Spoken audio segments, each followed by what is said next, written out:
बहुत सारी आप चीज़ें करते हैं एक दिन में, आपके बहुत सारे विज़न्स होते हैं, आपके बहुत सारे प्लान्स होते हैं, लेकिन हर प्लान सक्सेसफुल नहीं होता है और आप बहुत सारे फेलियर्स को फेस करते हैं। तो आप फेलियर्स को कैसे देखते हैं? आपके नज़रिए से फेलियर क्या है? राइट। सो फेलियर जो है उसके आई वुड से तीन अलग अलग पर्सपेक्टिव और वर्टिकल्स हैं।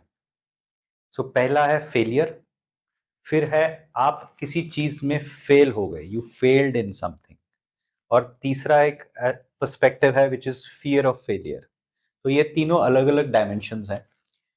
हाउएवर फेलियर इज बेसिकली कोई भी आपने गोल बनाया और वो गोल जो आप चाहते थे वो आपने अचीव नहीं करा, तो वहां पर उस सिचुएशन में फेलियर हुआ।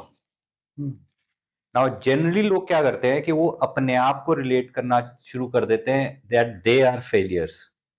हुँ, राइट, मैं फेलियर हूं। Hmm, no, it is not like a stamp. यदि आप हुँ, पे स्टैंप लग गया फेलियर हो, you there there is that you have failed in a certain situation.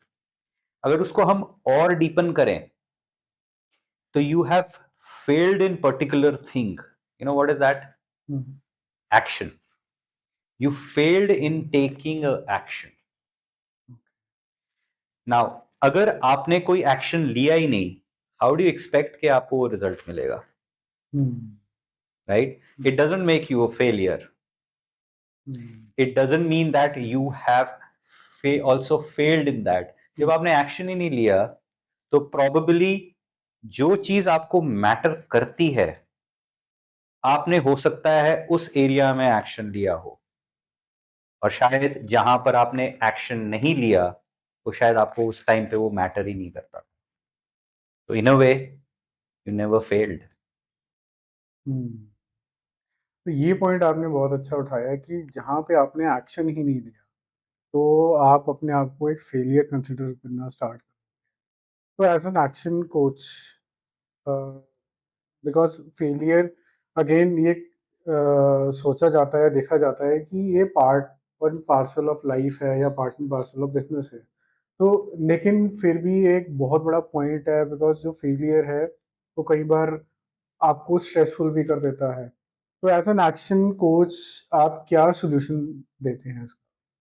So one of the most important aspect जो है सक्सेस का, वो है कंसिस्टेंसी। हुँ, अगर आप देखेंगे जो भी आप चीज कर रहे हैं, for example simple like brushing teeth, hmm, अगर आप सुबह रोज उठकर ब्रश कर रहे हैं तो आपके जो दांत हैं वो हमेशा ठीक रहेंगे। हुँ, अगर आप कंसिस्टेंट नहीं होंगे तो आपको इश्यूज आने शुरू हो जाएंगे, cavities and all that things start happening.